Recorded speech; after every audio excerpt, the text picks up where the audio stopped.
ultimate gaming festival right here in 2025, Cairo. I am your host, Samantha, joining you live here at the Esports Arena, coming at you live here in Insomnia, Egypt 2025. Once again, welcome to the grand finals of the Carry1st Africa Cup for Mobile Legends. For the very first time today, two teams will be battling out to claim their spot for an African place in the Esports World Cup.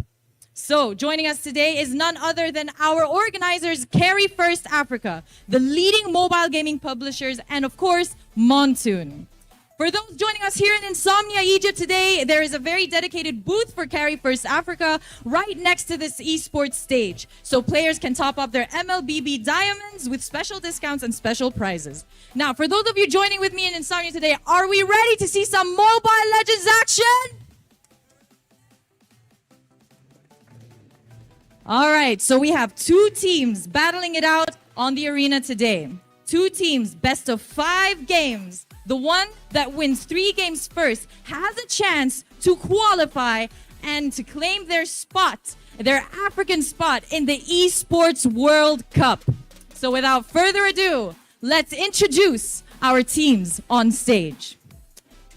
Hailing from the beautiful land of Morocco, joining us for the very first time today in Egypt, the queens who claimed victory over Team Tunisia to be the qualifiers from the rest of Africa region. Please welcome Team KTJ Esports. First in the lineup, please welcome Nico.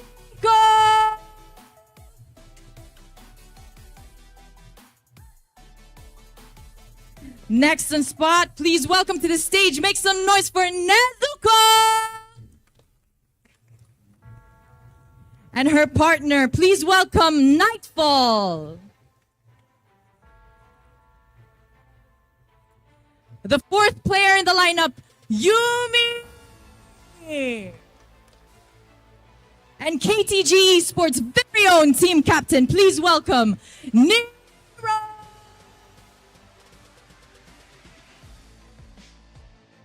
So Nero, as team captain, how are you today? And please tell us your experience here in Insomnia, Egypt. I'm doing very well here. I'm very glad to be here in Egypt. Everything is good here, and I'm very happy to meet all these people here, and that's it. So, please tell me, how are you feeling today? What are your expectations for today's match? We actually joined the tournament for practice purposes. It happened that we won against Tunisia. We care more about giving a good performance. I think it's gonna be a hard and competitive game, but we hope for the best. Well, very good luck to you. Please take your place on stage. Best of luck to Team KTJ Esports. Everyone, a round of applause for our first team, Team KTG Esports. Going up against them is our second team for today.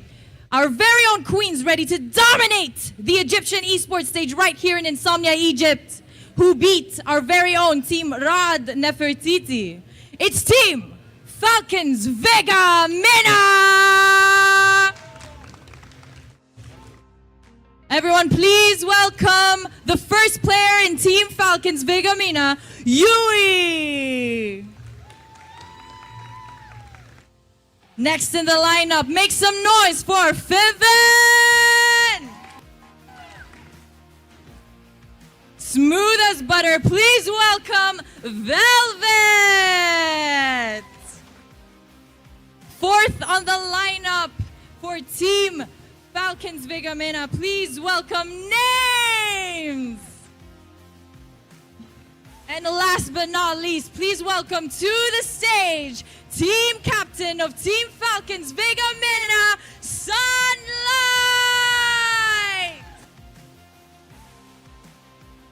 Joining me right now is the very own team captain of Team Falcons Vigamina. I'm gonna switch to Arabic real quick. عاملة ايه النهارده في Insomnia Egypt؟ كله تمام. طيب احكي لنا بقى في الاكسبيرينس عندك النهارده في انسومنيا ايجيبت. عامله انت هاو ار يو فيلينج النهارده وعامله ايه؟ انت حاسه بايه في الماتش النهارده؟ كلنا جايين متحمسين جدا بصراحة اننا نكسب ومبسوطين بالاداء واننا بنمثل وطن. طيب احكي لي بقى ايه الاكسبكتيشنز للتيم النهارده؟ انت قلقانه منهم ولا انتوا كونفيدنت شويه ولا انتوا شايفين الماتش هيمشي ازاي؟ هو ان شاء الله نلعب كويس ويكون ماتشات حلوه مش وان سايد ان شاء الله. طيب okay, best of luck to you. Please join your team. Everyone give a round of applause for Team Falcons Vega Mina.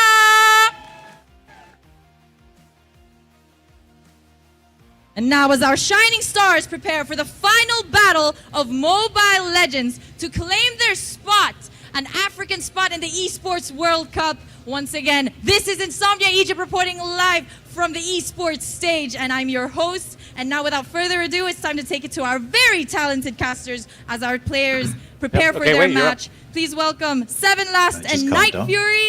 Take it away. Okay, wait. Hello everybody and welcome to Carry1st Africa Cup MWI 2025. This is the African Open Qualifiers. It's the grand finals. It's Falcon, Vega, Mina up against KTG Esports in this best of 5 Egypt versus Morocco, who's going to be coming out on top. This is Waylander here, joined by Seppi in the Casters Lounge, hoping to bring you all the action brought to you live here on the Carry1st YouTube channel and the Carry1st TikTok channel. Hope you're tuning in. Hope you're enjoying the matchup. Seppi, how are you feeling? Man, Wayland, I'm feeling absolutely great. Greetings to Egypt, by the way. We are casting live from South Africa here. Quite a distance, I must say. Thank you to the organizers for making this possible, and thank you to Carry1st once again. Now, Way, you asked me how I'm feeling about this match. I am more than excited. We watched KTG beat Team Tunisia in a really, really close match. It went to the game 5. You know, they were at each other's throats. They created their own sort of meta as well when they were playing against each other there. I'm excited to see if they're going to sort of have a similar approach going forward into this match against Vega Mena, who we have not seen yet. So we're going to learn a bit about these players and see how they do against each other.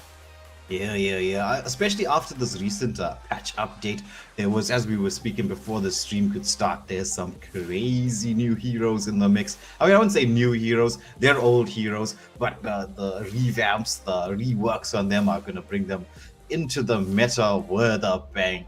Like, I wonder, Seppi, do you think we're going to get to see some glue action going on here? Glue is looking ultra broken right now. Yeah, no, glue seems to be really, really scary. I don't know what they tweaked, to be honest. I tried reading the rework, but you know, these abilities, using like that ult ability, like level 3 or something, that is absolutely redonkulous, if I might add. But we'll have to see if the XP laners of each of the teams can play them. Well, we don't know too much about Vega Mena, but we did see the EXP laner of KTG Esports play that glue and run it. So I'm expecting to see something coming out from them. Let's talk about the biggest thing I have, right? The biggest gripe in terms of the meta that KTG Esports created in their match against Team Tunisia was that Sicilian. Now, I'm expecting Vega Mena to at least respect it, or if Vega Mena's mid laner can pick that hero, then I'm expecting them to pick it up, because that hero in this sort of like 5v5 tournament matches is really, really scary because it sets that tempo so damn well. Yeah. He has that sustainability. At the same time, he has that late game scaling is insane on the Sicilian. I mean, it's just like he's one of those heroes who can deal like pretty much almost infinite damage. Not exactly, right? But you know what I mean when I say that. His late game scaling. He's an absolute monster. Crowd control that he possesses, the slow, the damage. He's got wave clear. The range on his abilities is absolutely nuts. It's going to be a pick or ban hero, I definitely think. Yeah, I mean, I saw on a YouTuber, I think, I'm not going to tell him his name here, but I saw a YouTuber do a tier list on like gold laners for this patch going forward, and he thinks that Sicilian is so strong that you could actually run him in the gold lane. Think we're going to see anything like that here? No, well, the update is still new, so most teams, especially, you got to try out a couple of things, and we've only had a few days to actually experiment to see what's going to be working. I know I was running a couple of run-throughs with Kimmy just to see how this new Kimmy is going to be. Looking a little bit of a monster in the gold lane, but I don't expect anything to be too major in terms of shifts from the meta. I still expect to see our Suyus, Joys, Nolans. Well, I'm assuming you're expecting to see a Joy, hopefully this time. to everybody in the crowd here, I am the biggest Joy enthusiast of all time.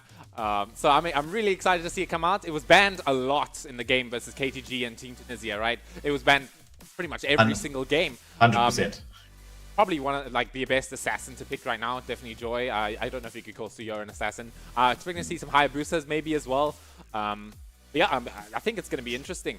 Let's talk about Kimmy a little bit as well. Kimmy, I feel like this hero is a ticking time bomb. I feel like this hero, no one even knows that build yet, that sweet spot when it comes to her items. I've seen people run Concentrated Energy, I've seen people run Trinity, and the Trinity is quite scary, I would say, because it's probably like the only hero, well, one of the very few heroes that can actually hit multiple targets with her basic attack, right? When she has that enhanced Thallium version of her basic attack, it hits multiple targets, so you're hitting your Golden Staff and 2 people, you start triggering that effect quite more than often. Yeah, that is true. She is one of those heroes that if you allow them to allow her to snowball in the early game, it's just going to be GG's. She's going to melt front line, back line. It does not matter. She used to be. I mean, I don't know if you remember when she first came out. That was like an auto savage. Auto savage. Yes. That was back when her first skill was completely unusable, right? All you wanted to do was you just go for this crit build. Her basic attacks were physical damage, and then you just you just walk in and get that savage, just as you said. Well, we're past those days now. Let's see if Kimmy is back in the goal lane. If so, we're gonna prepare for a world of hurt. Oh yes. It's going to be fun. But in terms of the mage picks, right? I noticed that Fasa was picked a lot. Didn't do so well in the last round of the grand finals, but a lot of it comes down to positional play, also the front line, because her ultimate is highly cancelable. As you were saying, Hayabusa is a definite hero that you can pick to try to deal with that Fasa. But that mobility she brings to the field right now, since they've revamped her in that bird form, and they've basically made her sort of be able to fly around the map at will. I mean, she could just switch lanes, set up ganks. Like, it's just insane. Well, ladies and gentlemen, as we approach going into the match here, I do want to let you know about voting in the poll on the tournament website of cup.carry1st.com/MLBB. Make sure you put your predictions there, and also come to the best shop of all time when it comes to topping up diamonds. Carry1st, shop.carry1st.com. Yeah, well, it's always nice to get a discount on something. So Carry1st does supply that in spades. You'll be able to pick up your diamonds at a much more reasonable price, especially seeing Seppi, that we're heading into the Naruto phase of things. Oh, yes. I mean, listen, we were doing a test lobby just earlier. We actually might get a preview of these skins. We saw like a Kalia Sakura just now in the test lobby. So, you know, if we see some Suyos and some Lucases, then dude, we're gonna have Naruto, Sasuke on the board, maybe even some what's her name? Not Hinata, Sakura as well, you know. So this is gonna be the best showcase for Carry1st here to see if these skins are worth it or not. And from what the previews I've seen, it's gonna be pretty good. Oh yeah, that the animation on that Sakura skin with the tsunami slam there from the Kalia was looking so tasty. I can't wait to get my diamonds and start spending them. Anyway, let's talk about the players a little bit. Waylander, how much do you remember from the game with KTG versus Team Tunisia? In terms of the lineup here, I think I don't recognize one name. Was Nezuko in the finals there? I'm not so sure. I think I remember Nico, Nero, Yumi, and Nightfall. Yeah, Nezuko was there, I think, for a game or two. They have some very, very good synergy between their players. You can see how well they communicate. They don't panic. Even when, like, if you remember a couple of games against Tunisia started with that insane, it was the second match there. They started with that insane early game pressure. KTG didn't panic. They just sat back soaked in as much as they could, got the farm where they needed to, and then all of a sudden, once they got their power spike, they got their levels, they got their items, they just launched onto the offensive and just took that second game. It was one of the most exciting matches I've got to cast. Yes, yes, indeed. And we know that they have that comeback potential. We saw it in the games versus Team Tunisia. I think Team Tunisia is a scary team. They were stomping like early game. They were playing it picture perfect. But KTG, they have the innovation to be able to come back from a hard situation. They have the right sort of angles to make sure that they don't lose, right? Sometimes it's not even about winning. It's about keeping that yourself in the game so that when that slip-up eventually happens from the enemy team, you know it's going to happen. Yeah, that's true. And so with Falcon Vega Maynard, this is Egypt. We all know about Egypt here in Africa, considered to be the strongest country for MLBB. Honestly, from our side, we don't know too much about these players yet. We still need to see what they have to the table. But from what we know, just as Waylander said here, Egypt is an absolute powerhouse when it comes to MLBB in Africa. I know in... what was it, AEC in Casablanca, Morocco. Egypt, I think, just stomped the whole tournament, right? They took us out, South Africa. I'm expecting great things from their women's team. What do you think their approach is going to be? Anything similar to the men's team? Most definitely. I mean, from the games that we have seen in the women's games here in this Carry1st African Cup, the play style is almost identical. The way they move together as a unit, the drafting, synergy between the players. There isn't much difference between the two. So I would expect it to be exactly what we've seen from the Egypt men's team. Oh, yeah. And one thing I can tell you about the Egypt men's team is they have an ego, a very healthy dose of ego. And I'm waiting to see who's going to give that to us. So far, I've got my bets on FVVN, Spicy Chicken McDo, as the username. I mean, with a username like that, you know you're getting some personality when it comes to it, right? So all eyes on her, at least for the beginning, but we'll have to see what happens after that. Most definitely. And for the side of KTG, we've seen Nero pull out some top-tier plays in the last round to get to this particular stage. So definitely focus on Nero. Yumi as well did an excellent job in that last round. So there's a couple of good players individually speaking, but we do know this is a team sport. It's not just about the individuals. You got to get your synergy together. You got to get moving as a unit. One of the things that KTG did so well in the last round was they had that ability to layer their attacks. So it's like one attack on top of another. So they're using one skill. It's not just like everybody just jumping in a big, massive free-for-all. It's very layered, very structured, which is not the easiest thing to do, especially you've got in Mobile Legends. The map's small. The timing is so important. It's like you just got a couple of seconds to get everything planned out and layered in at that moment of execution. That's when things like stuns come into play, right? Sure, you can, if your team lacks stuns, it's pretty bad, I would say. Sure, there's some strategies that you don't need stuns for. Let's say a Florin tank comp, right?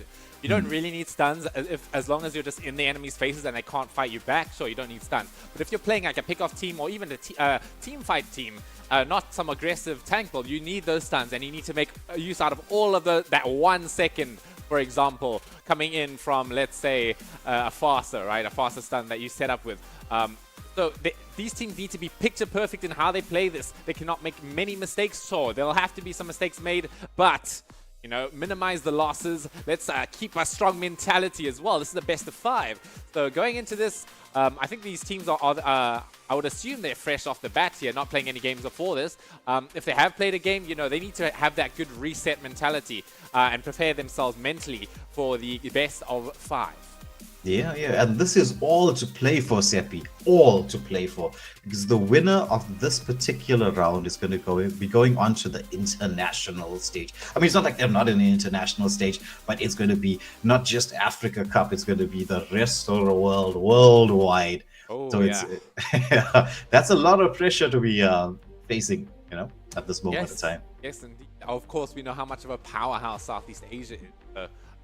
We need to start building, this is the way we build our community up. We need to take down the kings at some point, right? Who is gonna take down Southeast Asia? Well, it's on us as well, not just on North America, not just on Europe. Yeah, that's true. I think we're getting to that point, like Wei. I think we're like I think MLBB in Africa is getting to like quite a serious sort of situation where I feel like a little bit more time and we should be able to compete with these big regions. Yeah, it's the fastest growing mobile game across the continent. So the player base is increasing, and as that increases, and especially with organizations like Carry1st standing up, stepping up, standing in the front line and organizing things like this African Cup that we see here and that we get to witness. I mean, it's just a spectacular event to have. It allows players to showcase their talent, also get used to the spotlight, because there's a very big difference between, you know, sitting in your bedroom at home playing a ranked match versus being on stage. Yeah, we heard from our boys Mavericks at AEC that it's completely different. I'm sure. I would assume that Egypt has had some experience in terms of playing on stage. I think they do quite often, in fact. KTG, not so sure, but they look pretty comfortable to me. But our boys in AEC, the Mavericks from South Africa, they explained to us that it is completely different from playing in your bedroom. The pressure really can get to you, especially with a crowd as well watching. So these players really need to, you know, calm down, focus up, you know, lock in, as the gamers would say. Yeah, and if they can do that, then I have some really good hope for them. Yeah, it's well, we're moving towards that style where esports is taking over slowly. It's going to be the new wave of sports for the future. So you can see a lot of players. You've got to have that mental fortitude, because to have the ability to do things on the grand stage, that's where you make a name for yourself. It's make or break right now. And well, these ladies, I'm just so excited to see how they're going to be performing on the grand stage. And saying that, looks like we're going to be getting into the drafting phase. Yes, Yappy. All right, Waylander and the crowd, everybody in Egypt, welcome. We are going into our first game in this best of 5 between KTG Esports and Falcons Vega Mena. Alrighty here. Going by what I saw in the grand finals of with KTG and Team Tunisia, look, Joy, I love her, but she's probably going to be banned. Most probably. I'll be surprised if she gets to see the light of day. But let's just get into the draft. Yeah, but I'm also expecting the glue ban to come out nice and early. It's not a hero you want to really leave around since this insane update. Oh yeah, like reworks and like the Kimmy, as we talked about earlier, the glue. Surprisingly, no glue ban just yet. Oh, interesting, Matilda. That must be some sort of respect coming in for Yumi there. I think Yumi is the roamer. I could be wrong. I believe it is. Interesting bans. We haven't seen a Sicilian yet. We haven't seen like some Joy. Obviously, we just said that glue. I feel like you have to pick it up, even if you're uncomfortable with the rework. It just looks too scary. With the Phoveus being the first ban for Phoveus is one of those heroes I feel that just flies under the radar but does exactly what you need an XP laner to do. Nice ban straight out the bat. Oh, yeah, sorry to interrupt you there, but okay. I was okay. No joy in our lives today. But sorry to interrupt you, Wei. The Badang. Like, this was a hero, I took a little bit of a break from MLBB. And when I got back, this completely unused hero, Badang, has become the meta all of a sudden. What happened? Well, it was that the revamp to some of his skills. I wouldn't say revamp, but the changes to his skills. It allowed him to have this insane amount of CC on his side. Like, he could just like land stun after stun. But I was actually thinking that KTG were going to go for the Badang pick. Phoveus is one of Badang's nemesis in the XP lane. So when they banned out the Phoveus, I was thinking, you know what, they might be going to go looking at picking up the Badang, but looks like they're banning it out and continuing that trend. I mean, look, we know what KTG and Tunisia have in common. They love that Sicilian. I would not be surprised if they just slam it up right now, just scoop it up. Sure, they could be risking this unknown sort of hero of the glue or the Kimmy, but they know what they should know what works, right? Like in that tournament, Sicilian 100% win rate, by the way, did not lose a single game. So I really expect them to pick it here. Yeah, definitely. especially with banning out like the Gasto. So there's going to be no real XP lane or roam backline dive. And as you predicted, it's a Sicilian up on screen. We'll see if the lock comes in. Yeah. I mean, it just makes sense. Why would you not pick something that you know works with you? And here it is. Here's the Suyo. Are we going to see Sasuke Uchiha coming out here? I hope so. Man, oh, they're doing the Naruto team here. Alrighty. Yeah, Sakura in the house. Well, we get to see the skins shortly, but I do like the Kalias Suyu combination. That tsunami slam into the damage output of the Suyu is extremely deadly. So that's one way to deal with the Sicilian. As long as Kalia waits patiently, times that engagement, and gets onto who they want to get onto, Sicilian insta-delete. Oh man, these guys are giving us a treat right here. We also got the Lucas here for a potential Naruto, or Naruto, how you want to pronounce it. We're just missing one. Oh, we're missing two. We got a Hayabusa and Veil for the Gara and the Kakashi. But anyway, I'm hoping for too much here. We're going to lock in the Hylos. This is a flex pick, 100%. Could either go into the XP or the Roam. In the XP, I'm a bit worried against it versus the CC, right? CC is that hero that tanks the spies, right? That percent damage with that first skill is going to be really, really scary. And it also boosts her own healing, right? She does damage based on, well, she heals based on how much damage she does. So if this is an XP Nightfall on EXP here on this Hylos, then I'm a bit scared. Yeah, I'm thinking it's probably going to be the Rome Hylos. Combines very nicely with the Sicilian. I mean, once he hits that glorious pathway, Sicilian with the Bat's Feast provides that extra bit of slow. I mean, slow is one of the underrated crowd control effects in the game. Well, it depends, right? I mean, if you run like a heavy slow comp, then the enemies can just hit up a 1-1, right? And 1-1 doesn't care about slow. She does dashes for basic attacks. Same could be said about like any hero with sort of some sort of ability skill. However, yeah, you're right. In this situation right now, I'm looking at the heroes. Slows are pretty scary. It is. Oh, going for the Fred and the Louis. Fred did get quite a good buff on his first skill. An extra 50 damage, so that would have allowed him to get his jungle clear, because I mean you're still going to be playing Fred in the jungle, so his jungle clear would be a bit faster. Liu Yi is always a mage you want to get rid of in a 5-man situation. That diversion play is just so broken as an ultimate. But wait, we're not seeing any chips. Like, is this hero not good anymore, or like is it just or is it banned, right? Is that yes. Like we saw some heroes were banned in that last tournament, like globally banned. It was the chip and Sylvana, I think. Maybe there's some sort of bug with them. But Liu Yi, I feel like is just a more aggressive chip, right? Chip, you commit to the global strategy. Liu Yi, you sort of surprise enemies with it, right? So maybe that's what they're scared of. Not really. If the if the enemy picks up a chip, they at least expect what's to come. Yes. With the Liu Yi, it's like the ability to get into those bushes with the entire team. You have to, before you're going for a neutral objective like Turtle or Lord, and especially if Louis got that level 4, you have to be on the lookout for what exactly is going on. You gotta check the bushes. Ooh, names. Picking up the Clint. I don't think we've ever seen that really coming out from any of these. Clint, one of the strongest early game laners. Scales quite nicely as well, right? With that long range basic attack, hitting up that with that that endless battle for the extra damage. Some people even going for the crit, right? To capitalize on that long range and that modifier. But yeah, I'm expecting to see quite a strong gold lane, right? That's what they're sort of going for on the side of Falcons. They're going to respond with that with an Irithel. Yeah, nice counter pick there. Has the mobility to escape a lot of the Clint damage output, and herself especially if she lands that first skill, second skill combination, can really dish out the damage in the early game as well.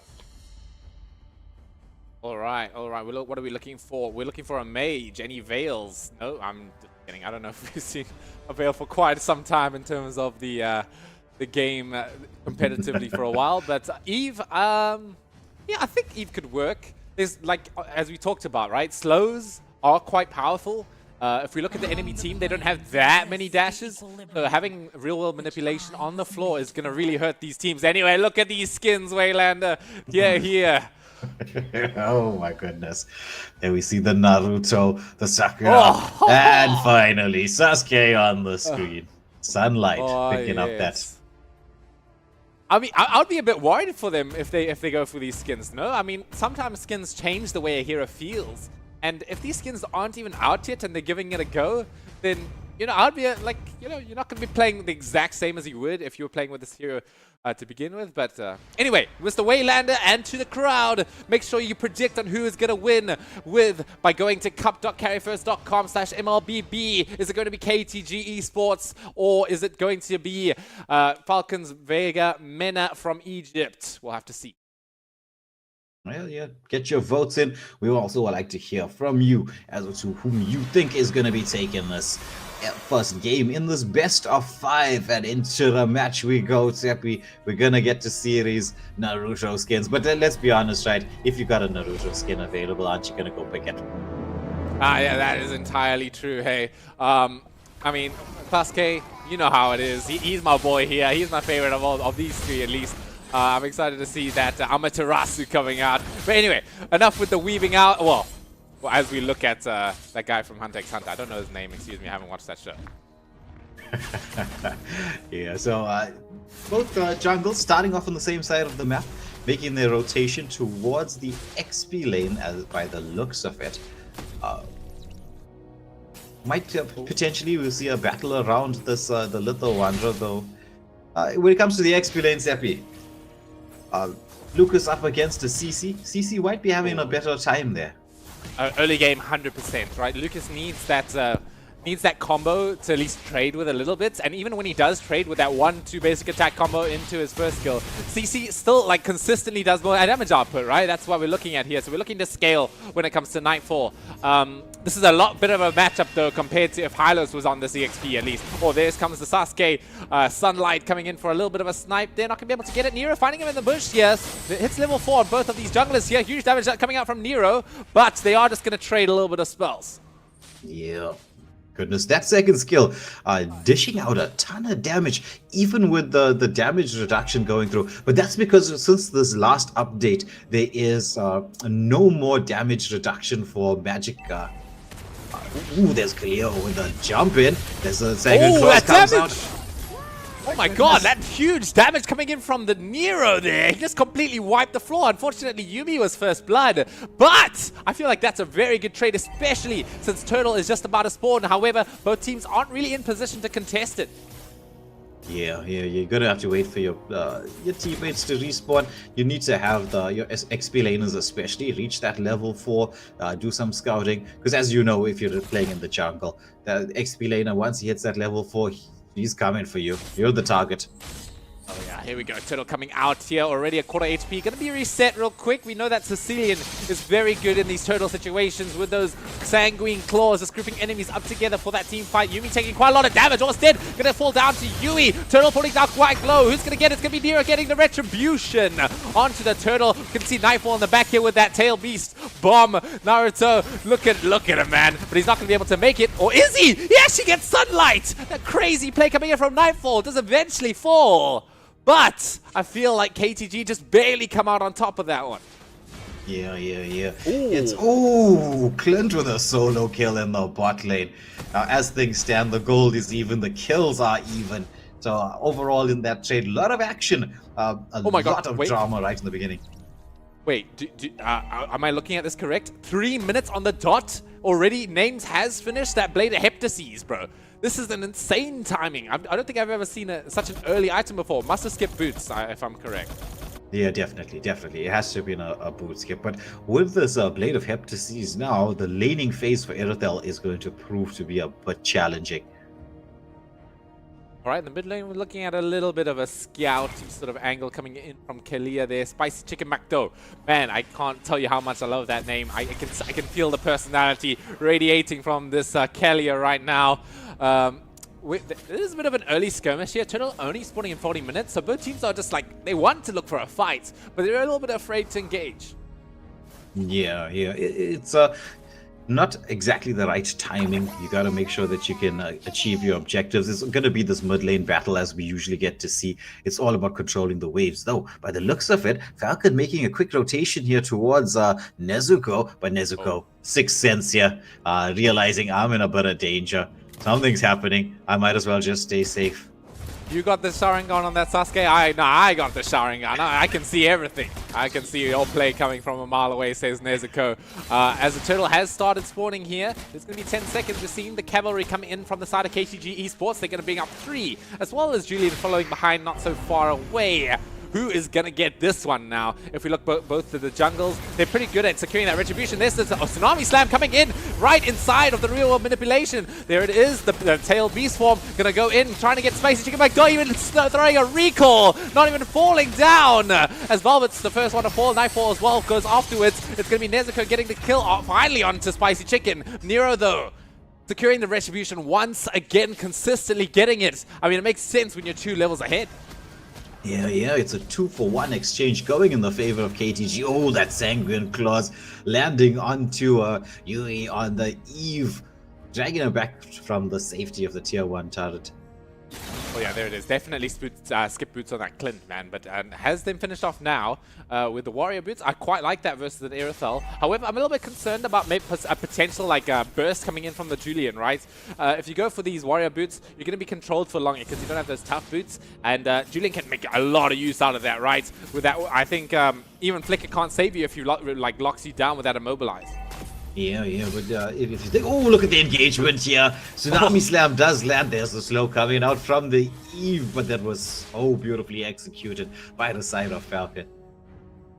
Oh yes, I mean that's exactly what you want, right? You want this Kalia to do those sort of things. You want her to commit, dive that tower, bring them out. She didn't even hit the floor yet, and she was down.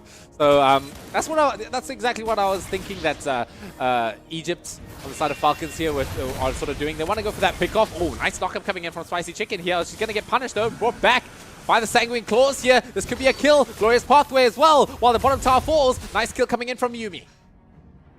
Beautifully done there. That control between the Hylos and the Sicilian just coming into play. Just a slight overextension, and that was it for clear. Yeah, I mean, Nezuko needs to be very, very careful of this. If he can engage at any given time with that first kill. Oh, we're looking at CC getting down quite low. Oh, he pops the Vengeance to get away. Pops the Curtain Call as well. But that is probably going to be turtle priority for the side of KTG here. I'm not sure how I can see Team Falcons respond to this. Yeah. They went for a bit of a lane swap there. It's going to be the wave control. Look at the damage coming out from Clint. That Blade of Heptus is really starting to come in. I think that's an endless battle as well, actually. I think he's got 2 items at 7 minutes. This guy is an absolute beast on this Clint. Or this woman, excuse me. We are going to see the Glorious Pathway coming out from the side of KTG. And Yumi's going to follow in first. But there's the real world manipulation, zoning him away. Look at the damage coming in from this Clint. Name takes down Nero. That's no jungler for the turtle. And Velvet takes down Yumi as well. This is looking like a landslide right now. Names is just cleaning up the floor with this Clint. Velvet trying to chase the Sanguine Claws, doing quite a lot of damage. I feel like both teams are a little bit scared though. But oh, look at that healing coming in from Spicy Chicken. It's not going to be enough to secure the turtle. They're going to play it safe and take towers instead. Yeah, nicely done. You win the team fight. You can take the turtle if you chose to, but I mean, it's a turtle versus a mid lane turret. What are you going to be taking? Yeah, if we have a quick look at Clint's items real quick, we can see how much of a monster he is right now. Look, oh my lord. 8 minutes in, I think that's going to be a Malefic Roar coming up, or maybe even a Blade of Despair. That's going to be insanely early for this sort of time. Okay, we're looking at the bottom fight though. We are seeing that it's quite a skirmish here. Yumi going in with a Glorious Pathway. Sunlight finally getting that retribution on that turtle. Nezuko just barely making it out, even with that Curtain Call. Oh, but nice dodge coming in from the Lucas, dodging out that Tsunami Slam. Real world manipulation also drops down. Nightfall's fighting his heart out right now, or her heart out. I keep forgetting that part. Look at how low they are. Are they going to be able to finish them off? Yui gets the job done. But it's a 2-for-1 exchange overall going in the way of Falcons. Right now, Falcons in a very, very strong position. They have the map control. Clint, they are taking that opportunity while there's a big fight around the turtle to take a tier 2 turret in the top lane. So the map completely open to them. Egypt looking extremely strong at this moment in time. but you cannot underestimate this Sicilian. 0 deaths on Nico. Something could be said about Yui though. I'm not taking away from that Eve right now. Oh, Lucas. The trouble Nightfall gonna pop that beast form, gonna pop the bomb as well. Look at that CC damage, man. This Zero is not okay. Yeah. Oh, Tsunami look at the Slam. engagement. Oh, it comes out nice and easy kill. It doesn't matter if it's a Hylos. Just take anyone. Yeah. The amount of damage, there's the follow-up here. Real world manipulation comes out, but look at the damage from Clint. Passive being propped left, right, and center. He's just turning around, dishing it out, but Clear gets that kill there. Underneath the tier 2 charge in the bot lane. Oh man, this is starting to look really rough. Oh my god, is that a fleeting time or something? Like how was Tsunami Slam back up? I think so. I mean, if you're in such a strong position right now, why would you not want to pick up that fleeting time? Oh man, because yeah, I mean, it makes sense, right? Fleeting time got changed, right? Not a mage item exclusively anymore. Gives you a little bit of HP. Definitely not a stat that you look past, right? That's really, really valuable. No, just Tsunami Slam. Oh man, I mean, it just came up in that second. Yumi didn't know how close to death she was. Yeah. Nice pressure being placed here by KTG on this by Falcons on KTG. They're just using this opportunity just as in everybody into the Lord, but take it down as quickly as possible. Very interesting build coming out from Spicy Chicken, popping the going for the immortality here. No, don't think I've ever seen these sort of items. I guess Kalia is not a traditional sort of roamer. Sort of be very flexible in how she plays, like either a fighter route or tank route or maybe just a utility route, right? You got these 2 utility items being the fleeting time and the immortality. You know, you're doing some things that not a lot of the other roams can do. Yeah, I would say the immortality is good to pick up at this particular moment in time, because they will be trying to end the game as early as possible. They do have the Lord on their side, having taken down 2 of the shields. The 3rd shield, mid lane shield, still standing. The waves are synced up in the top and bot lanes, but it's all about getting that Lord into the base. Here it is. I think, as we've mentioned in previous casts, the Lord, it charges towers now, even if it's before 12 minutes. Oh, look at that set coming in from the Kalia, bringing in Yumi once again. She's not afraid to go for anyone here. Tower falls down. Look at the damage coming out from this Eve, and this Clint is too much. They're just shredding through their HP like nothing, like butter. My goodness. That's a 2-for-1 exchange. We should see at least another tier 3 turret fall in the bot lane. It's the BOD being picked up by the Clint. Oh my lord. That is terrifying. I mean, that's a game-ending item right here. You could be an Irithel just wandering here, just poking around, just farming some minions, and next thing you know, you're dead. Yeah. Blade of Heptases with BOD and endless battle. My goodness. Oh my lord, that is a big Clint. Look at the gold lead with that as well. 6,600 to 10,600. 4K gold lead. That's like a almost 2 item difference. Well, that's 1 Blade of Despair's difference, I'll tell you that. Yeah, that is true. But we'll get now to the more calmer moment in time, because Falcons have achieved their objective. They managed to take down 2 of the tier 3 turrets. They're in control of this match right now. It's going to take a massive play coming through from KTG to drag this one back. And so, as you can see, the recall spams. They're just going to freeze the lane, farm the jungle, wait for that 40-second timer to go down. Oh yeah, they definitely want the mid lane. You know, with a little bit of peel coming in from Sicilian, right? So that tower defense. You know, towers are the most important objective when it comes to playing this hero. And if all of those are gone, it starts to get really, really rough. Yeah, it does. And even to try to get into position to try and contest for this Lord is going to prove to be extremely difficult. All Falcons are going to be doing is just keeping the lane pressure up. As you can see, they just push the bot lane, and then they get into position to take this Lord. A lot of discipline being shown by them. Yeah, discipline is definitely their game here. They know they're against the Sicilian. Going for a reckless sort of tower dive in the game mid is sure, it's likely, but it's not 100%. You know, going for Lord, you have that backup since it's even 12 minutes, right? So it's going to be more helpful for them. Yeah. Lord's a bit stronger right now. It's all about syncing the waves at this moment in time. They did do a good job of that in the previous Lord. Though KTG, as we've seen, they're very, very experienced at the defensive game. And you can't count that Sicilian and Irithel out. They have an insane amount of wave clear. It is.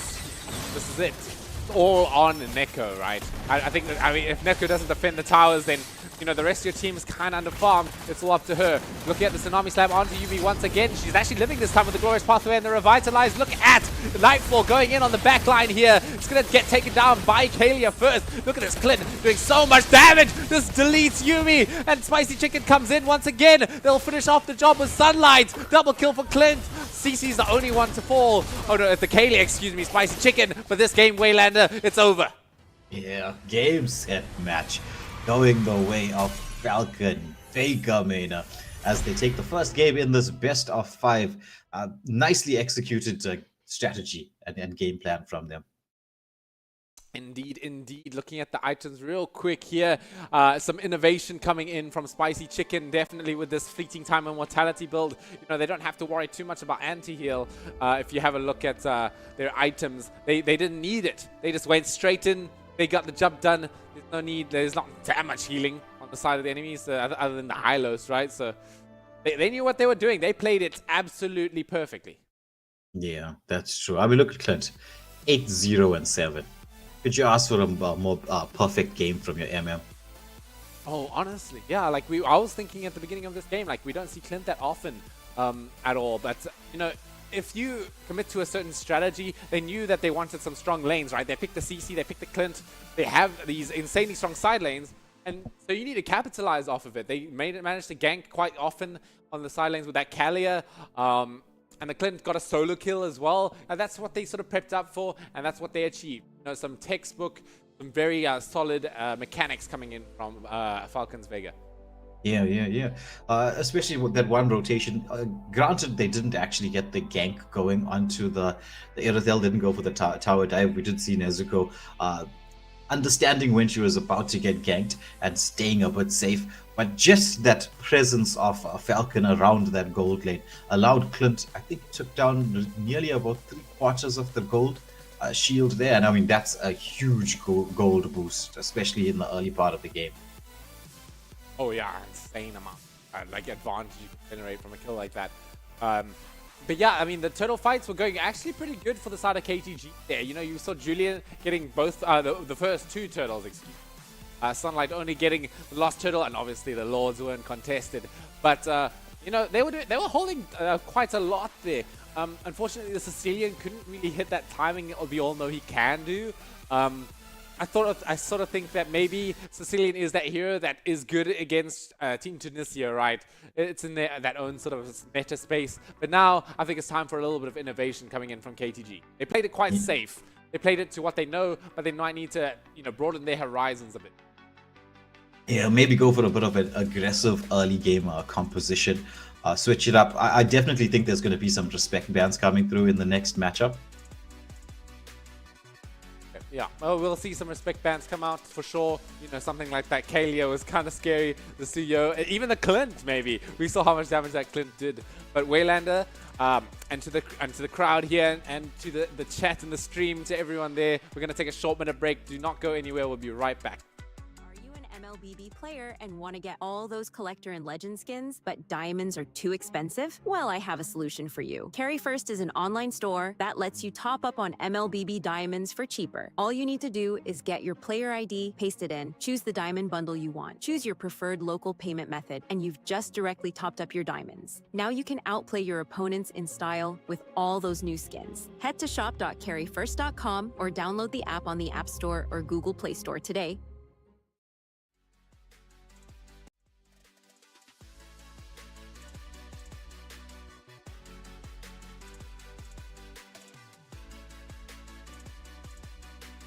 MLBB player and want to get all those collector and legend skins, but diamonds are too expensive? Well, I have a solution for you. Carry1st is an online store that lets you top up on MLBB diamonds for cheaper. All you need to do is get your player ID, paste it in, choose the diamond bundle you want, choose your preferred local payment method, and you've just directly topped up your diamonds. Now you can outplay your opponents in style with all those new skins. Head to shop.carry1st.com or download the app on the App Store or Google Play Store today.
I think we're back into the game here. It's going to be game number 2 for Falcons versus KTG.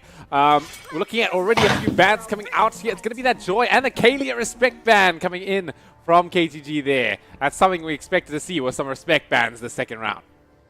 Yeah. I wonder if we're going to see a Clint ban coming through as well. Oh, less likely, I would argue.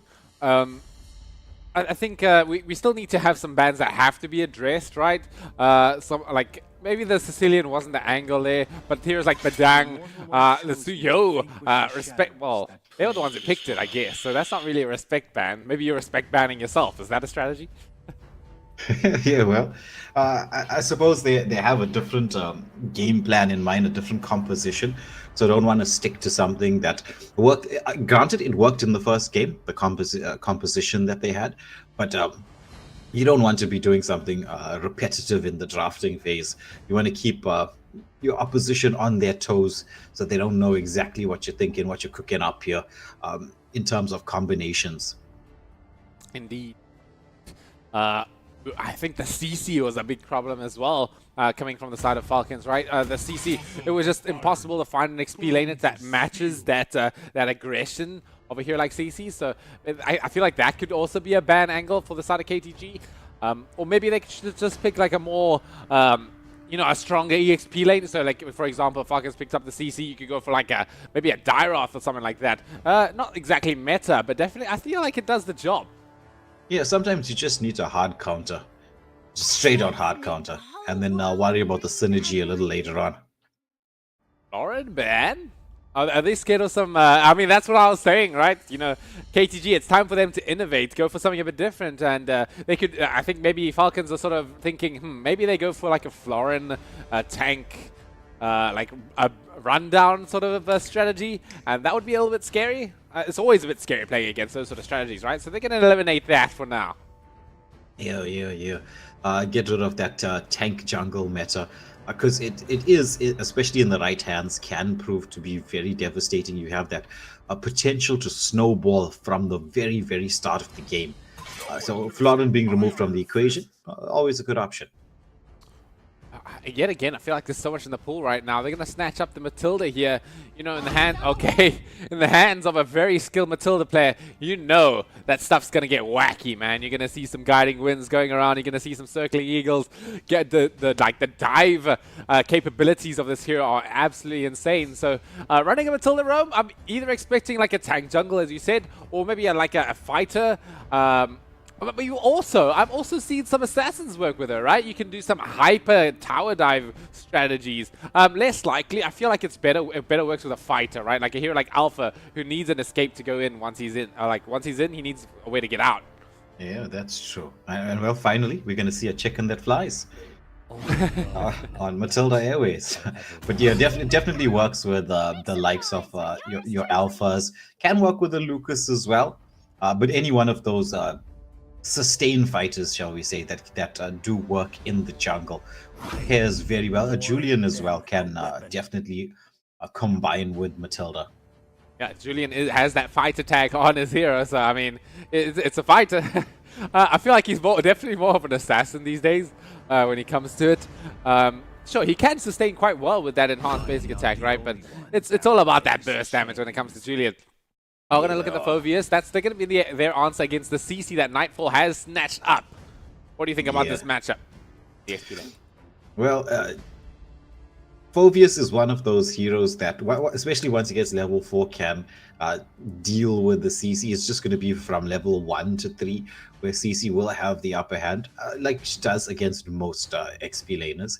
But Phoveus is, in my opinion, one of the best XP laners in any meta right now. Since he's had that revamp to his abilities, he is such a nightmare to deal with. Can go into the front line. That continuous knock-up ability to escape the damage, and his damage output, the sustain he gets, the shield that he produces as well. It's just everything that you require from an XP laner, all in one. Indeed. Also, I didn't know this, but you can do a flicker combo. That's why people all run flicker on Phobius now. That second skill, that knock up, you can use it and then flicker afterwards. It's it's actually a pretty insane initiation you can do with that thing. So I'm expecting to see some cool things coming in with that. Once again, ladies and gentlemen, if you have not already, make sure you vote on who is going to win this matchup here on cup.carryfirst.com/MLBB. Show your support by doing that for us, and we'll see what happens here. Yeah, and also don't forget to smash that share and like buttons. For those of you tuning in live on the Carry1st YouTube channel and the TikTok, make sure you do that. Spread the word. Let everybody know about what Carry1st is offering, especially with all those Naruto skins being out. Though I don't think we're going to be seeing much of that this game. I mean, if you look at the bans, all three of the Naruto heroes are banned, right? We got the Lucas, we've got the Suyo, we got the Kalia. Only Hayabusa left. I mean, listen, Hayabusa for KTG, no? Yeah, possible. Very, very, very possible. I mean, could potentially work, but it depends right now. Because there's still the MM and the Mage to pick. Hayabusa is it's got a good counter to most MMs and Mages. Oh, so let's see. There's the respect ban coming in from KTG. They saw what that Clint could do, and they are not willing to go through it again. Yeah.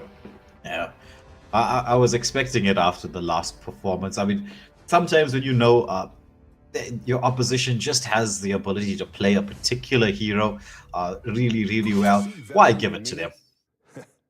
Fredrin ban again? They seem to have some sort of like hatred towards this hero, or maybe they just know that Fredrin like sort of counters this. You know, they're banning Florin with it, right? So they're respecting it a lot here. Some sort of tank rushdown strategies. So they're sort of taunting the enemy, I would say, to go and pick like an assassin here, right? We're gonna get rid of the tanky sort of beat down junglers. We want you to go a bit squishy so that we can pick you off, is what they're trying to say here. Yeah, that's true. That is true. You know, another reason for the Clint ban would have definitely been the Belleric pick. Let's think about it. Yes, right, because Clint's not one of those heroes that like attack fast and trigger Belleric's passive very often. So yeah, Belleric is it's a good ban with Clint here. One of the heroes that can shred through him. All right. Oh, is it gonna happen? Oh, no way. I thought we were gonna see the Kiwi. I was so waiting to see a Kiwi. I mean, maybe not into the Belleric. Maybe not into a Belleric. I mean, I'd be keen to see it, but yeah, I don't know how I feel about into the Belleric. I mean, it could work, right? Kimmy's range is not that bad with that enhanced basic attack. It might be just long enough to dodge out his reflect damage spell. So we'll have to see. Irithel, yeah, it's not too bad here. It's a safe pick. Yeah. Especially up against a carry, Irithel has quite a strong early game, so should have a decent time up against the carry. But a lot's going to come down now to this final pick for the side of KTG. I think I'm scared about most names. Well, I'm not sure yet, actually. But because it could be a coach drafting. Anyway, the biggest concern for this Irithel is that curtain call coming in from CC, right? Because once you hit that spell, you're locked to an ally. They're not going to be moving as fast with you, even with that sprint on, you know. So, you know, it's going to be really hard to do that Irithel maneuverability. And, you know, once you're locked down with that curtain call, you are a big target for Nero to come in and use that Wrath Dryad there. Oh, Yumi. It's going to be Yumi playing Belleric. Yeah.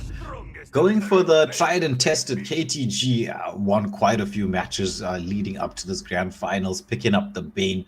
So Bane, as we do know, extremely good at securing objectives. That deadly catch of his is quite deadly when it comes to securing objectives. Will be able to control the front line to a certain degree. Also, could be a bit of a counter, the deadly catch to Eve, especially when she hits that ultimate of hers. Well, I mean, Eve is CC immune, right? So yeah, but the damage. But the damage, yeah, that's what I was about to say. You know, we're gonna definitely see a physical Bane here. feel like that's just the best way to play him at the moment. But anyway, ladies and gentlemen, we are into game 2 versus, well, with Falcons Vega Mena versus KTG Esports, also known as Kitsune Gaming, I believe, coming into game 2 here in this best of 5, the grand finals. Yeah. Will Falcon be able to pull out a 2-0 lead and continue the dominance that they showed in the first game, or will KTG be able to even the series out 1-1, as we've seen them do many times before? I think maybe they should change their names to the Comeback Kings, because they have done this quite a few times. Yeah, we saw a similar game happen in Team Tunisia, right? You know, they sort of get beat on early on. They also lost game 1 in that series. But once they sort of found their footing, you cannot underestimate the way that they can come back into games, right? They know what's good when it comes to some, some clutch plays. That is true. That is true. So right now the battle of the mid lane is going on, but as we expected, it's CC having the early game advantage up against the Phoveus. It's going to be before that, or pre-level 4, shall we say. Yeah. I mean, CC, this here is not okay. As I said, like, the only way you can like beat it is if you pick a hyper-aggressive lane dominator who doesn't really do much after the game. So what you have to do against these CC matchups, and if you want to pick something meta, which nothing meta actually really counters her at the moment. So what you need to do is you just have to sit back and try not to take too much damage, because she will win that lane. That is true. That is definitely true. So, Julian going for a bit of an aggressive play here. There's a knock-up onto the CC. The follow-up damage is there. They burst down. First blood going the way of Falcon. Matilda getting that first blood. Okay, I forgot about the part where you call your team to help you. That's the other thing you can do in a situation like that. Got the right rotation. We got that Julian early game damage to take care of Nightfall, even with that Vengeance on. Still managed to nuke down her HP pretty reasonably there. Or unreasonably, to be honest. Yeah. The zoning that's going on here in the mid lane, forcing KTG's mid lane and Roma just to stick around. The mid lane can't rotate as quickly as they would like, but looks like they're going for a bit of a sacrifice play. Sacrificing this turtle, going for a gold lane gank. Full format. This might pay off quite well, because the side of Falcons, they're not actually committing on the turtle just yet. They've started right now, but they kind of need to get this gank getting on with. No, they're going to run away from it. That's a little bit of a problem for the side of KTG here. Yeah, I thought they were going to go in for the full-on dive, but the lane positioning there by names on the Aerothel kept that last wagon really close to the turret, had the ability, still has the sprint up, so has the ability to stay safe. And without any hard lockdown there, it's going to be difficult to get the dive. You're looking at 1-0 on the scoreboard right now. Quite a passive game so far. We're looking at the gank coming in on to the Belleric here. Quite a tanky individual, this Yumi. So was able to get out. She's running a flicker, by the way, Belleric. We usually see either a Revitalize or a Vengeance. Flicker less common, just because Belleric, the way you play this hero, is usually played as, you know, your peel, right? You want to stay near your backline, and you want to make sure that anyone coming up close gets countered in. But we don't really see an initiating sort of angle coming in from Belleric usually. Yeah, look at the amount of gold being taken from that gold lane turret. I think this will be the first lane falling down. The deadly catch comes out from the Vayne, but Velvet managing to dodge that. Can Velvet counter this gank? I mean, they're not even going to try, man. Okay, we got that ultimate from Velvet ready to do some Mario jumping, but here's his backup. We're looking at the circling eagle. She doesn't really care about that Wrath of Dry because she sees Yumi doing it, and it's going to be Yumi taken down. The second kill of the game going to the side of Falcons. Oh, very dominant from them in the early parts of the game, and especially with the Aerothel around, and Aerothel being is really getting fed right now. I mean, full turret gold and the turret being taken down there, so quite fed. I mean, Nightfall is crying right now. Oh my lord, Yui actually getting the kill in the end there, and gets out with style through Matilda Airlines right there. Oh. This is looking worse than the first game already. Yeah, it is. And all of this action taking place as the second turtle of the game is up. Julian starting it, pulling it alongside. I don't think Nero wants to even try and contest this. He's just saying, let me just get as much farm as I possibly can and disengage. I mean, look, this is getting pretty scary for the side of KTG. This is where their emotions start to, become an issue. If they lose that, that passion, if they lose their motivation, that's when stuff really gets hard. But we've seen them win against Team Tunisia. We've seen them come back from impossible odds. I have no doubt in my mind that they are not in a bad state of mind. I know that they are holding it together. They are able to come back from this if they just try hard enough. As for the side of Falcons, it's all about not throwing, right? It's as simple as that. Yeah.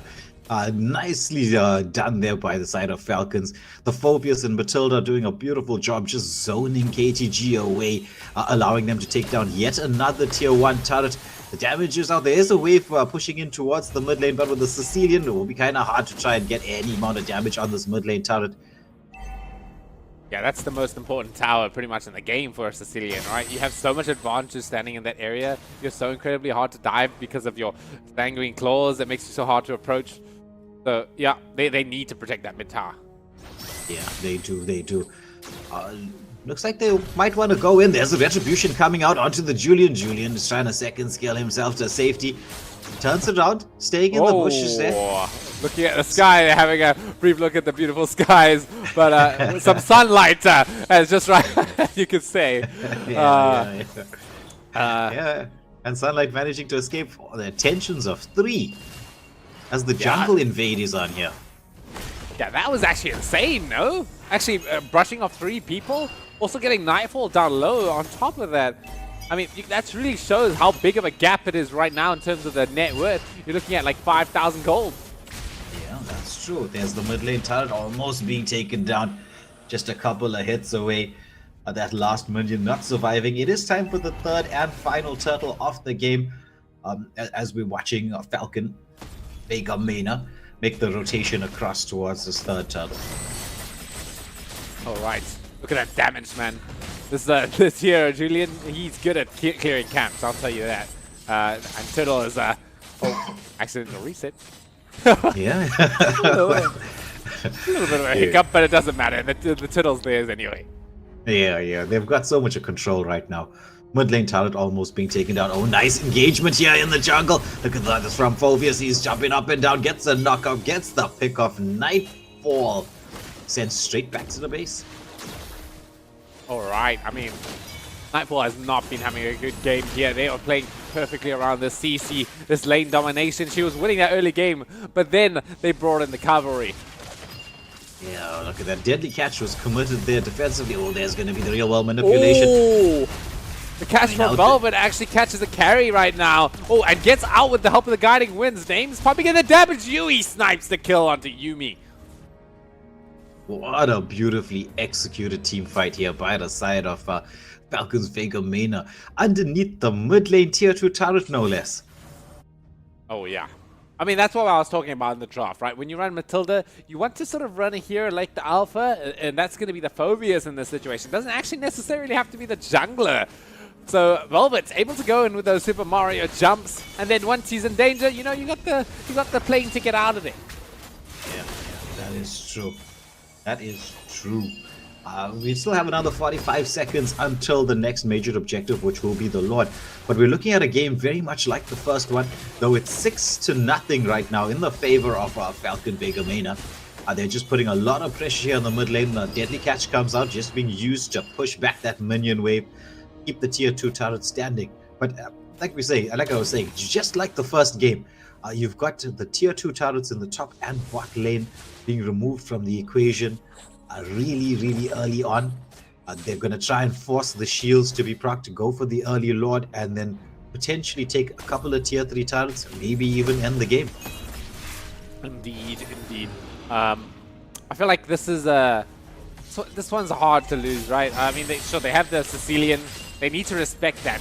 But because they're so far ahead at the moment, almost 10,000 gold, I mean, this should be, on paper, very easy, but it's not over till the base falls. Yeah, or the fat lady sings, whichever one you want to go with. Ooh, interesting build coming in from Names here. Rushing the Dragon, a Great Dragon Spear here. I really like this item in Aerothel quite a lot. It synergizes so well with a kit. So we're definitely going to be seeing Names maneuvering them on the map real fast, right? With that bonus movement speed from the Great Dragon Spear and the help of the Guiding Winds, she is going to be maneuverable. Very. This Matilda pick was, and the way they drafted around the Matilda pick here by the Egyptian ladies, oh, it's just beautiful to behold. Alright, looking at the Lord coming in from the bottom here. No shield to talk for here on this bottom lane. I feel like it's a little bit scary for the side of KGG. They really need their towers. That's where Sicilian shines, is defending towers. Here, oh my god, the real manipulation going in with that Phobius. Guiding Winds. Oh, close one onto Neko. They were just going for a little poke, you know, a fake dive. Yeah. But objective achieved. Managing to take down a tier 3 turret carry. Pops that ultimate of hers. The Light Wheels wants to try to do something. The Circling Eagle comes out from the Matilda, just zoning that carry back. As another tier 3 turret is taken down. They're focusing on the mid lane tier 3 turret. But Julian takes down the CC in the backline and continuing the engagement. Beautifully done there. It's going to be the Eve gets the kill. The base is open. Wrath of Triads being used as a counter engage, but the lock is on. Debbie. What about execution here? Wow, that execution indeed. Falcons, they executed the enemy teams right there. That was a big stomp. Is it 0? Yeah, it's 8-0 on the scoreboard here. Now this definitely showcased the power of Falcons esports here. Not sure what they could have done really in this specific match with this draft, but you know, they stopped. They did. This was a very dominant performance by them. Oh. I mean, how often do you get to see an 8-0 game? Well, like a 0 squad game. Not very often, and you can see how happy they are with that. You can see them smiling, having a great time after that win. I mean, that's what it's all about. They've got the energy, right? They've got the energy to continue moving forward here. Yeah, and about the score, you know, it happens. It's not too uncommon. You know, you make a little bit of a mistake in the draft. You make some mistakes in the way you approach an early game. It happens, but it's all about... Oh, excuse me. Yeah. So it's looks like it's Yui with MVP for the side of Falcons. 3-0-4. Sorry for a little bit of an audio bug there. Something weird kind of happened right there. Anyway, looking at the side of KTG here, they might be having a little bit of problems here. Look, they look fine. They're having a little bit of a discussion with each other. They need to sort of formulate a plan moving forward here. This is match point. Yeah, I think this is match point here. It's for Falcons. They should take this very seriously on the side of KTG. They need to come up with what I like to call the order of events, right? This is what I like to quote a lot when it comes to situations where your backs are against the wall. You need to think about meta comfort. What heroes can you play that are comfortable to you and are meta? Pick those. If you can't play that, go for comfort, right? Don't prioritize a meta pick that you are not comfortable with over what you feel is the best for you, right? So pick those comfort heroes over the meta. Go for something that you want to pick. And then that's the magic that you need to win these games. Yes. And ban Matilda.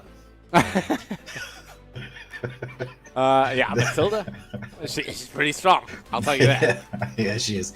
That early game pressure between the Eve and Matilda was so strong that it kept the Belleric. And like, if you just go back and if, for those of you watching at home, if you just rewind a little bit, you know, thanks to the joys of YouTube, you have the ability to rewind. You'll see the early part of the game.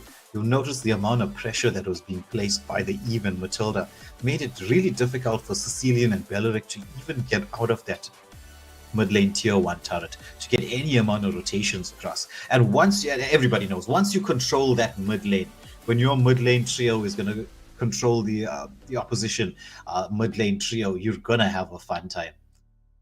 Indeed. Yeah, I mean, that's sort of what Falcons showcased there, exactly that, right? Their ability to work with each other.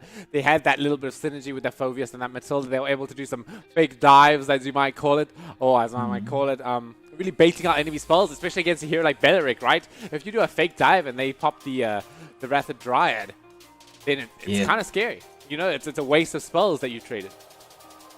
Okay, well, anyway, ladies and gentlemen, we're going to go for a quick break. We'll be right back to see the match point game between Falcons, Vega Mena versus KTG Esports. Are you an MLBB player and want to get all those collector and legend skins, but diamonds are too expensive? Well, I have a solution for you. Carry1st is an online store that lets you top up on MLBB diamonds for cheaper. All you need to do is get your player ID, paste it in, choose the diamond bundle you want, choose your preferred local payment method, and you've just directly topped up your diamonds. Now you can outplay your opponents in style with all those new skins. Head to shop.carry1st.com or download the app on the App Store or Google Play Store today.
Hello everybody, welcome back to the Carry1st Africa Cup. It's the MWI 2025 African Open Qualifiers. It's the grand finals. It's match point.